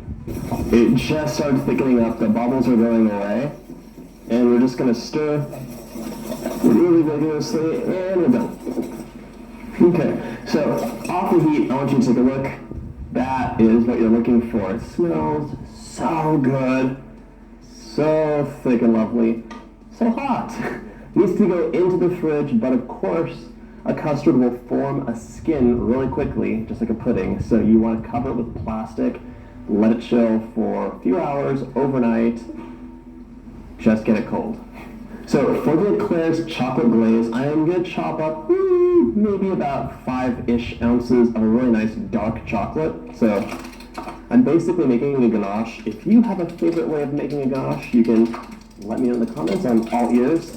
I have 1/2 cup of hot cream in here. Let's just add the chocolate in. You can see it's already starting to melt. Just leave it alone for a bit. Let it hang out for a few minutes. And then when you come back, you can whisk it up. It'll be nice and silky. And if it isn't, a couple bursts in the microwave will fix everything. All right, let's check this ganache. It's been a few minutes. What? I love this part. It genuinely brings me joy. So pretty. Look at this silky ganache. That's perfect. My pastry cream from yesterday that I made is all firmed up, nice and cool, and because I haven't had breakfast yet, it was my favorite thing to eat. That's so good. Okay, so we're going to make a little bit of whipped cream, and by a little bit I mean 1 full cup of heavy whipped cream. In you go. And then we're going to whip it up with a couple tablespoons of sugar. Whip it up.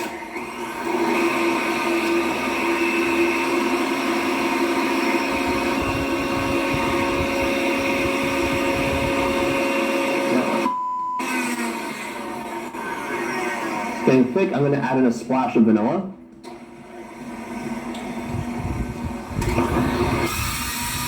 Okay, let's take a look. Perfect, okay. Choose however much you want to fold in. You can fold in a tiny little bit, a lot, it's up to you. I'm actually going to whisk this in. It'll make it more pipeable too. Okay, there we go. Now I have a pastry cream with a little bit of whipped cream folded in. It's going to be easier to fill my eclairs, and it is going to be so delicious. I could just eat this entire bowl. Okay, what am I going to do to fill these? The best way is to use a 230 piping tip. This is basically like a really large injector needle, and it's going to pierce the bottom like that. You're going to squeeze in that delicious pastry cream that we lightened with the whipped cream, and you're going to be done. If you don't have one of these tips, what you could do is just cut the eclair in half, fill it with the filling however you want, and then make it into like a sandwich. It's better not to overfill your piping bag because your hands will warm this up and it'll be kind of a little bit runny. So cold is best. This looks so daunting. Take a cool Eclair shell and then just fill it up and you'll feel it getting heavy. Holds a lot. I was like, is any coming up? Fill. And you can just fill either until you see it coming out the top or it feels like it's heavy enough. There we go. Ah, this feels nice and substantial now. These hold so much pastry cream. One of the reasons I like lightening these up with whipped cream is because they're just like little balloons. They hold a ton. I would eat this right now in a hot second, but for you, I'm waiting for the chocolate. These should be filled pretty much right before serving for best results because you want the shell to have that kind of nice crispness about it. The pastry cream will make things soggy after a while. Now for the finishing touch, a dip in that silky chocolate ganache. I cannot tell you how excited I am to eat this. That's very nice. Very nice. Doesn't that look like sexy? I don't know. Do you want me? I do. Just like that. Perfect. If chocolate looks a little bit off, a little cream, a little whisking, fixes everything. Let's just have a bite.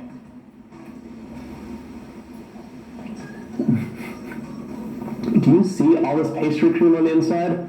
With the chocolate, this really crisp, paper-thin, ultra-light shell. I'm not going to subject you to me eating, but if you love this recipe, check out my ultimate German chocolate cake. It is so good. You will put your eclair down, check it out, eat the eclair while you're making the cake. That's the situation there. And you can also check out my cake supercut compilation video. Just the good stuff, all the decorating. Check it out. Okay, so ang daming process ng eclair.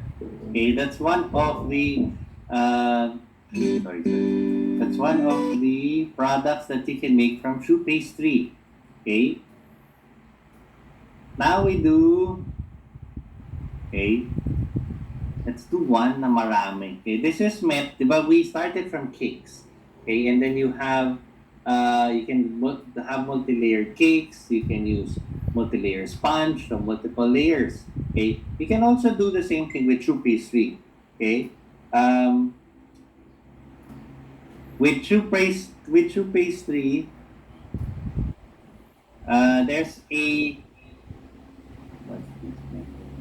mahaba pala. Okay. Okay. There's a parang cake style. Okay. But it's a multi-layer cream puff, which is a croque-en-bouche. Okay, croque-en-bouche. Okay. So, but we will not watch it kasi medyo mahaba yung process kasi you start from creating your choux pastry and everything. So, croque-en-bouche. Okay, it's a multi-layer. I will just show you how it looks like in the final product. Okay, this is how it looks like. A multi-layer cream puff. Okay, so that's your croque-en-bouche. Okay, it's a style, and then you cover it with a thin layer of sugar coating. Okay, so each one, para siyang, di ba yung mga style sa cup in some gatherings, yung instead of getting a large cake, you get cupcakes. Ito naman, cream puffs. Okay, so you can do this as a cake-style cream puff. Okay, or choux pastry. Okay, probably to finish our basic pastry for today. Let's do a full cake. Okay, using your Genoa. Okay, so this is your strawberry shortcake. Okay, this is based on the Genoa sponge cake that was done earlier. Okay, so just knowing the basics, okay, you can actually start making cake creations. Ang pinaka-foundation talaga is creating your sponge cake. Okay, if you don't know how to create your sponge cake, kahit na sobrang galing nyo mag-icing, sobrang sarap ng fruits nyo, you cannot do even just a simple cake. So it's one of the basic things that you guys need to learn if you want to go into pastry or sponge cake. So let's finish today's lecture with a recipe for strawberry shortcake. So meron tong 3 layers of sponge cake. You have your icing, and then you have your strawberry tuile on top.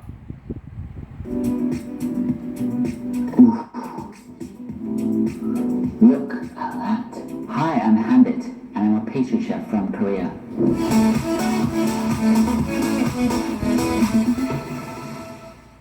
Hi everybody, it's Hambit here. Today, I'll show you how to make an amazing strawberry shortcake. And this is a Korean-style strawberry shortcake where you have 3 layers of genoise with whipped cream in between, as well as plenty of strawberries, and then you cover it nicely with whipped cream. The design that I'm going to show you today is unique. I've used the strawberry cake. It's pretty and it makes it taste better as it enforces the overall strawberry flavor from the tourbillon, and also it's a very simple and effective design. First of all, you have 3 layers of genoise. Please take a look at the video that I've uploaded before on how to make the perfect genoise. So once you have that 3 layers of genoise, you have 2 layers of whipped cream that goes inside, and we call that creme shampoo, or that's double cream or heavy cream with sugar and a bit of liquor. That just enhances the overall flavor. Plus, I've added a bit of mascarpone cheese, and that just makes that shampoo cream taste amazing. And yes, I'm going to place plenty of strawberries inside. And once that's done, I'm going to cover the cake nicely with the creme shampoo mascarpone. And once you've iced the cake, I'm going to place the tourbillon on top. And what I mean by strawberry tourbillon is I'm going to make strawberry confit and pour that into the silicone mold and freeze that and use it. So first of all, I need to make the strawberry confit. I have strawberry puree, sugar and pectin, and lemon juice. That's it.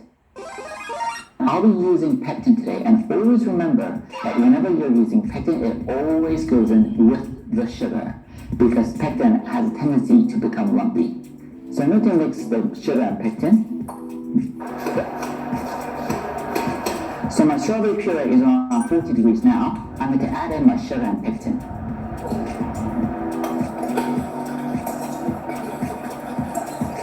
Well, it started boiling, and once it starts boiling, I'm going to boil it for about another minute or 2, turn off the heat, and then add lemon juice. So I'm going to time about a minute. Right, so that's about a minute and a half.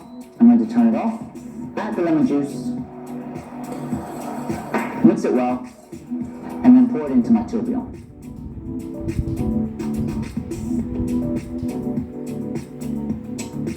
Now that's going to go in the freezer and leave it to freeze completely before using it. I actually have a bit of strawberry confit left over, and I'm going to use it later to spread it like jam over the genoise. When we say creme shampoo, that's basically heavy cream with sugar whipped together. Here we have heavy cream, sugar, liquor, and a mascarpone. Well, I'm going to whip this now, and remember that this cream is going to be used both inside and outside the strawberry shortcake. The consistency of the 2 creams, the one that goes inside and the one that goes outside, should be different. The one that goes inside should be thicker and stronger than the one that goes outside, because it needs to withstand the whole weight of the strawberry shortcake. I think please like and subscribe. Please don't overwhip the cream. There's nothing that you can do to help yourself when you overwhip it. So if you feel that the consistency is almost there, then just stop, just check the consistency of the cream, and just whip it in small bursts.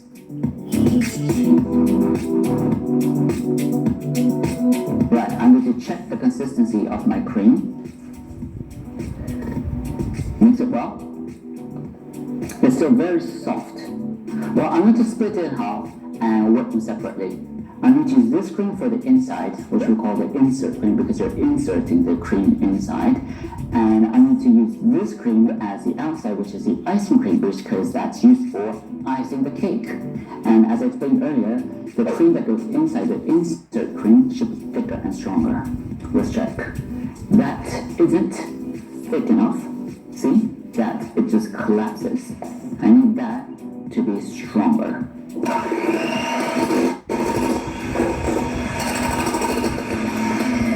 Right, see that it holds itself? And it's strong, it's much stronger therefore, and that's the consistency that I'm looking for the insert cream. And now, for the outside, the icing cream should be soft. Now that is the consistency that I'm looking for the outside icing cream. It should be soft, but yet you should be able to form a peak.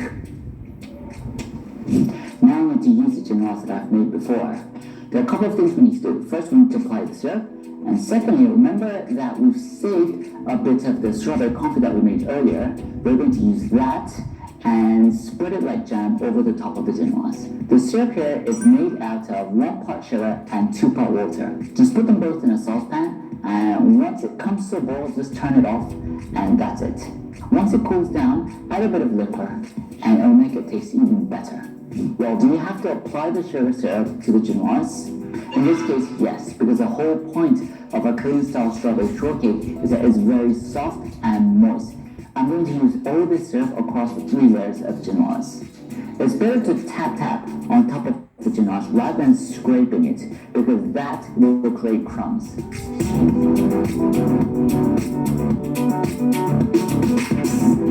I'm now going to apply the strawberry confit. Okay, this technique of adding your sugar syrup in your sponge cake, because sponge cake is very light, soft.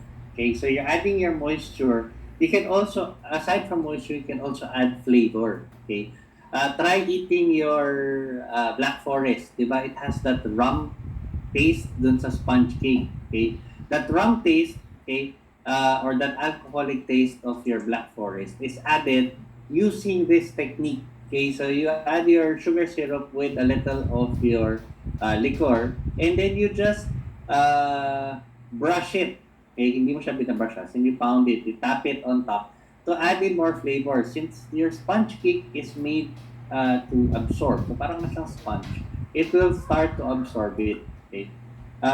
In one of my class, they asked, why not add just the alcohol at the start of the batter? Okay. Some alcohols kasi, when you heat it, di ba kunwari ang wine, pag ininit nyo, nawawala yung alcoholic taste. Nawawala yung spirit.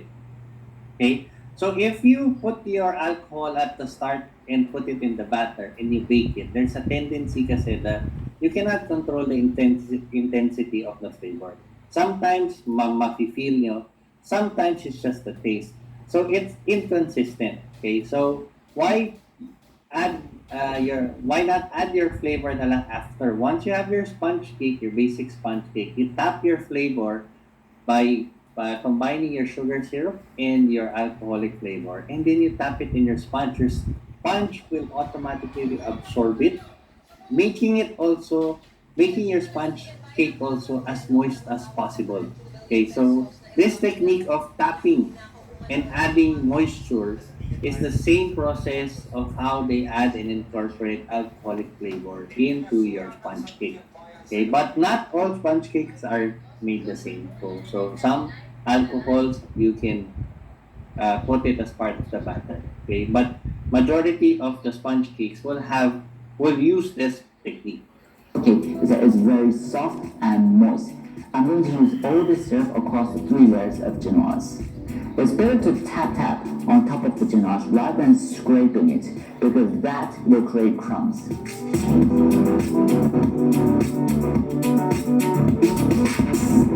I'm now going to apply the strawberry confit like jam on toast on 2 of the layers.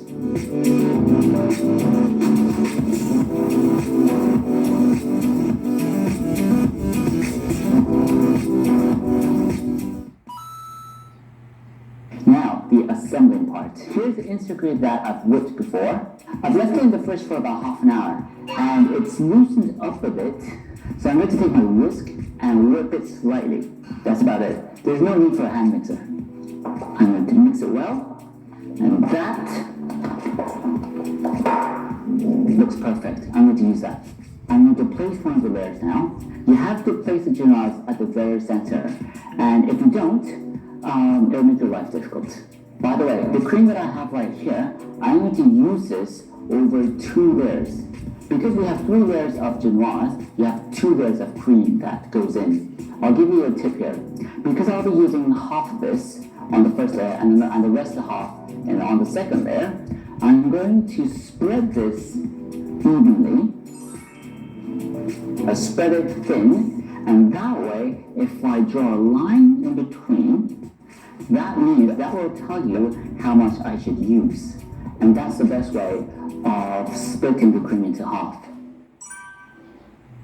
Spatula 101. So how should you hold your spatula, your cake spatula? Well, place your index finger on top or on the back of your spatula. Funny enough, this side, the bottom side, is the front because that's the side that meets the cream. The grip is extremely important because it's like playing golf. And the correct grip will give you flexibility and maneuverability when icing the cake. So I'm going to use half of the cream now, but out of that half, I'm going to split that into further half because I'm going to place strawberries in between. So I'm going to use that part. So that's like a quarter of the whole.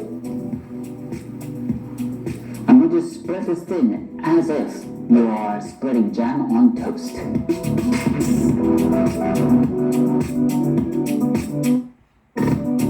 Now I'm going to place strawberries. I'm going to place plenty of strawberries.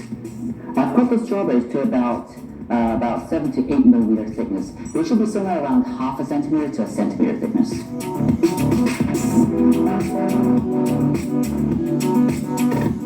And now, the other quarter goes on top.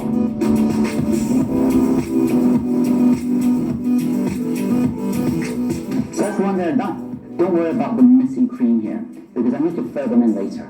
Now I'm going to place another layer on top. Repeat the same process.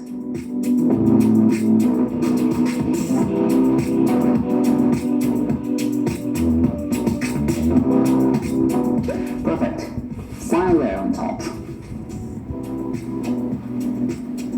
And now keep your spatula upright and give it a spin.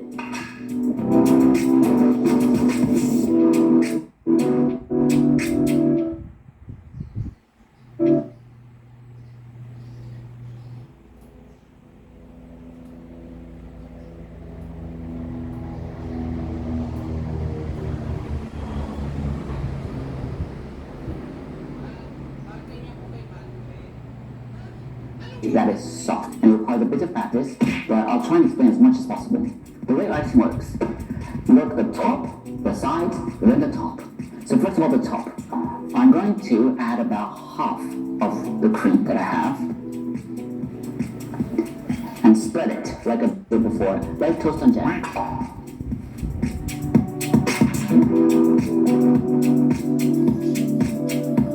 Now the sides.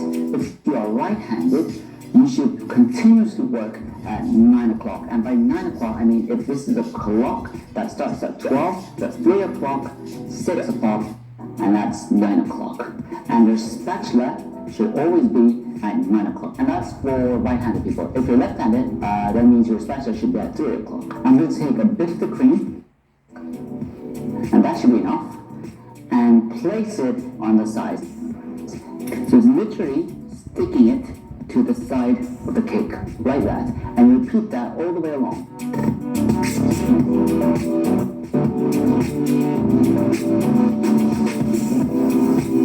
So once you have filled the sides, you're going to spin it and make it smooth.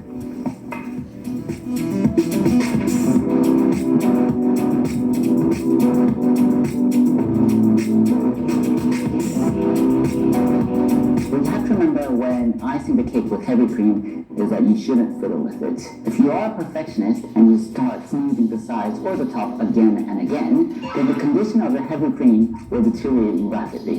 And now finally, the top. The way you do the top is you're going to scrape the cream at right angles and work inwards. And also your spatula should be super clean.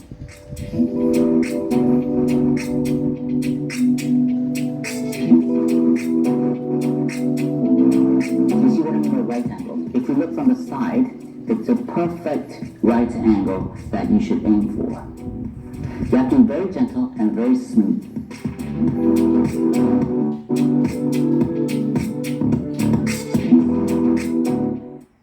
Wow. So the top is looking good, and now I'm going to place my tourbillon on top.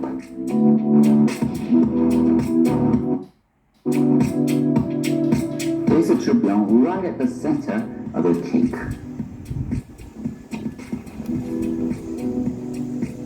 That's perfect. Well, I need to apply some glaze to make it look shiny.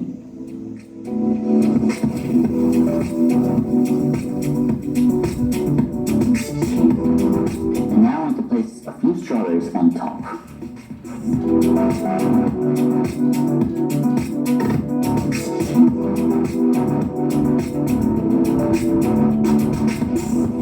And that makes it look super fresh.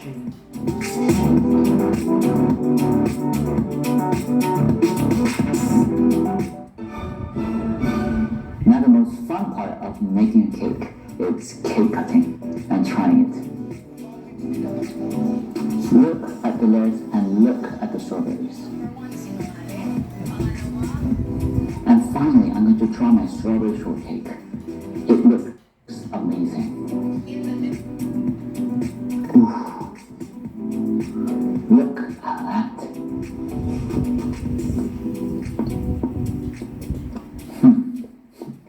The strawberry shortcake is seriously good.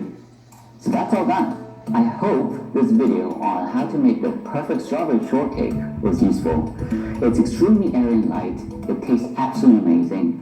It requires a bit of effort in actually layering the genoise and actually inserting the cream and icing the cake, but it's worthwhile. So I hope you try it at home, or I hope you try it later, and I'll see you next time. Thank you very much. 감사합니다. Okay, now you know why cakes are really expensive and why pastry is an exact science. Kasi everything needs to be consistent, everything needs to be exact. The size, the dimension, the texture, the temperature. Okay, so everything is precise. Okay, when as compared to your savory, okay, you can still make adjustments. So imagine if you forgot to add sugar in your sponge cake. Hindi mo pwede siya ilagay last minute. Okay? So, imagine putting your alcohol at the start of the batter. Once you pull it out of the oven, it will not have the same flavor. Okay? Imagine if you, instead of tapping, you brush it and then you create crumbs in your sponge cake, the texture will be different. Okay? So, pastry is an exact science. It's an exact science of culinary. Okay? There are so many techniques that you need to master before you can create very precise pastries or desserts. Okay, that's why pastries are very expensive. Okay, so hopefully you appreciate now after seeing this, so you can appreciate all the details that go into your pastry making. Okay, so that's it for our basic pastries. Okay, so you guys have any questions or concerns regarding the basics muna? Okay, sponge cakes, choux pastry, profiteroles, which are your eclairs and your other cakes. You guys have any questions, concerns? Here so far? Madali lang ba? Keith, madali lang? Yes, sir. Yes, po, Chef. Okay, sige ha. Kaya ni Keith. Okay. So, we will continue with our pastry discussion on Thursday. Okay, so I think our discussion, it will still be for pastry para it's in preparation for your next Monday's session. Okay. Until what time kayo yesterday in the kitchen? Hanggang 8, Chef. 7 or 8. Hanggang 7 or 8. Okay. I'll ask kasi by next week if I can drop by sa kitchen. Okay, para at least I get to meet you guys. Okay, so probably after my afternoon class, which is around 3:30, I will pass by.